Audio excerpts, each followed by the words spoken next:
Dhaka medical college. আসসালামু আলাইকুম। আমি ঢাকা মেডিকেল কলেজে চান্স পেয়েছি, আমার জন্য দোয়া করবেন। যদি আমার স্বাস্থ্যগত দুর্বলতা অনেক পড়াশোনার কারণে, আমার জন্য দোয়া করবেন সবাই। আমি ঢাকা মেডিকেল কলেজ চান্স পেয়েছি আপনাদের সুপ্রিগ্রাম থেকে। ঢাকা মেডিকেল কলেজ চান্স পেয়েছি আমি 94তম মনে হয়। দেখা এখানে দেখা। আমার মার্ক হয়েছে 282.25। পজিশন হয়েছে 94তম সারা বাংলাদেশে। পড়তে পড়তে মাথা চুলও নেই আমার। কত কষ্ট করেছি, তিনটা টিউশনই সামলাইছি জীবনে। যদিও আমার স্বাস্থ্য অনেক দুর্বল, আমি কিন্তু এরকম ছিলাম না। দেখতেছেন আমার শরীরের কি অবস্থা, গায়ে মাংস নেই একদম, সারাক্ষণ পড়ে শুধু। খাওয়া দাওয়া করিনি। আমার পজিশন 94তম।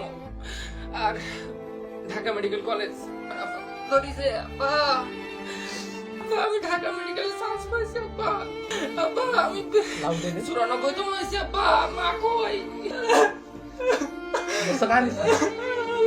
ভালো করেছিস দোস্ত, তো কাঁদছিস কেন?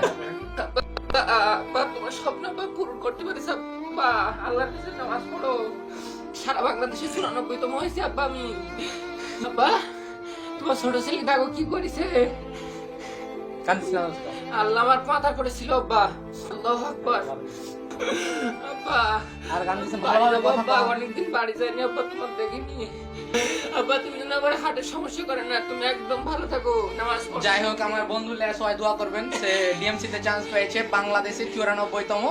তো আমরা খুব খুশি। তো বন্ধু এত পরিশ্রম করেছে যে ভেঙে পড়েছে, তার পরিশ্রম দেখে আমরা তো অবাক। তারপরে তার সাফল্য, হয়তো সে বাংলাদেশের মধ্যে শ্রেষ্ঠ স্টুডেন্টের মধ্যে একজন, আমি এটা জানি আর মানি। কারণ তার যতগুলা স্টুডেন্ট পড়ে তার কাছে, সে যেভাবে পরিশ্রম করেছে, হয়তো সে কখনো লাইভে এসে আপনাদের রাতে বলবে কিভাবে কি হলো। কিন্তু আমার বন্ধু এখন অতিরিক্ত কান্নায় ভেঙে পড়েছে। আমার আর দেখছেন, চিনতে পারবেন না আপনারা। স্বাস্থ্য আমার নেই, আর এক মাংস নেই গায়ে। এটা আমার রুম, এটা আমার মেস, সেখানে আমি থাকি। যে এটা হলো তার এখান থেকে তার ছাত্রদের পড়াই। সে কিন্তু প্রাইভেট পড়ায়, আর বেশ কিছু ছেলে পেলে এখানে প্রাইভেট পড়ে আমার বন্ধুর কাছে, প্রায় 30 থেকে 35 জন। আমি আশাবাদী যে তার কাছে যারা পড়াশোনা করেছে অবশ্যই তারাও কোনোদিন একদিন ডিএমসিতে চান্স পাবে। আর আমার এই বন্ধুর সাফল্যতে আমি প্রচুর খুশি। আর সে একবারই ভেঙে পড়েছে, এত পরিশ্রম করেছে যে আর কি বলবো। আপনারা দেখতেই পাচ্ছেন আমার বন্ধুকে। একটাই কথা বলবো যে এরকম মানুষ হয় না। আমি নিজের কাছে থেকে দেখা আমার বন্ধু, আমার বন্ধু আর আমি একটা বেস্ট ছেলে বলতে হয়। আমি আপনাদের যে গ্রামে আসি কিনা কেন, ছাত্রদের সর্বোচ্চ পরিমাণ আমি সহযোগিতা করার চেষ্টা করবো ইনশাআল্লাহ। ভালো করেছি মা আমি। এইদিকে টিপলে তোকে দেখা যাবে, এইদিকে টিপলে। আমি মেডিকেল কলেজে চান্স পাইছি, ঢাকা মেডিকেল। তুমি কোনে ছিলে?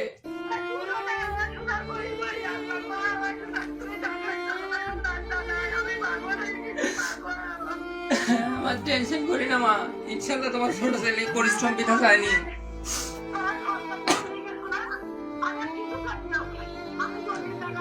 ভালোভাবে কথা বল, না তো আম্মাই নেবে। ভালোভাবে কথা বল।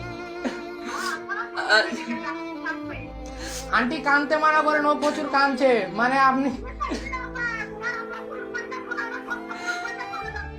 ইনশাআল্লাহ ভালো ডাক্তার হবে আন্টি, কিন্তু ভেঙে পড়েছে, মানে অনেকদিন পরিশ্রম করেছে। তো আন্টি একটু কাঁদতে মানা করেন, কাঁদছে প্রচুর। দোয়া করেন। শুধু ডাক্তারের চান্স পায়নি, পুরো বাংলাদেশে 100-র মধ্যে আছে আন্টি।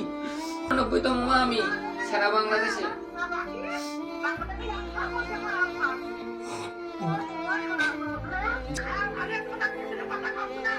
আচ্ছা আচ্ছা আচ্ছা যাও।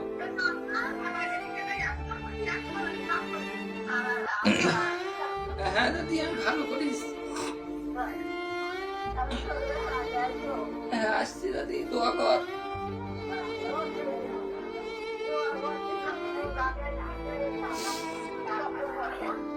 আচ্ছা আচ্ছা নাও তাহলে মা থাকো। আমি যখন আমার স্টুডেন্টে পড়াতাম, কেউ আমার কাছে পড়তে চাইতো না, বলতেছে তুই নিজে চান্স পাসনি, তুই কিভাবে পড়াবি। আর আমার কাছে যে সকল স্টুডেন্ট আছে, বিশেষ করে ইমরান, নুরি, হাবিব, আরো অনেক স্টুডেন্ট, সুমায়া, অনেক, আমি নাম বলে পারবো না, এরা আমার জীবনে অনেক সফলতার জন্য দায়ী। কারণ আর আমার যে সকল অনলাইন যে সকল ভাইরা ছিল, আমি অনলাইনে লেখাপড়া করছি জীবনে, ক্লাস অনলাইনে যার পছন্দ হতো তার পড়তাম, এইভাবে পড়াশোনা করেছি আর নিজে রিডিং করছি বই। আমার কাছে যারা পড়তো তাদের কাছে আমি সকল কৃতজ্ঞতা জানাই যে আমার মেসের খাওয়া থাকা খরচ তাদের টাকা দিয়ে আমি করেছি জীবনে, তাদের টাকা দিয়ে আমি কম্পিউটার কিনি, ক্লাস নেই। তারা একবারে বলেনি যে ভাই আপনি চান্স পাইছেন তাহলে আপনার কাছে পড়বো। অনেকে আছে যারা পড়তো না আমার কাছে, কিন্তু আমার ক্লাস ভালো থাকতো, এগুলো আমার মনে দুঃখ অনেক। এখন আর কেউ বলবে না তুই আর কোনো যোগ্যতা নেই তোর পড়ানোর। অনেকে বলতো তুই পড়াস, তুই চান্স পেয়ে থাকাস, এই সবচেয়ে টেনশন করতে করতে আমি শেষ। জীবনটা 24 ঘন্টা পড়াশোনার ভিতরে থাকতাম। বলতো ও পড়াচ্ছে কি ওই চান্স পাবে না, এখনো কানের ভিতরে বাজে কথাগুলো। আমি 2 বছর ধরে পড়াচ্ছি, তাও ইন্টারমিডিয়েট স্টুডেন্ট, 3টা টিউশন সামলাইছি, বাকি টাইম পড়েছি আমি। আচ্ছা ভাই কল দিয়ে আপনার ভালো থাকেন, দরকার হলে আবার আসবো। ভাইয়া লাইভ সবাই দোয়া করেন। আসসালামু আলাইকুম।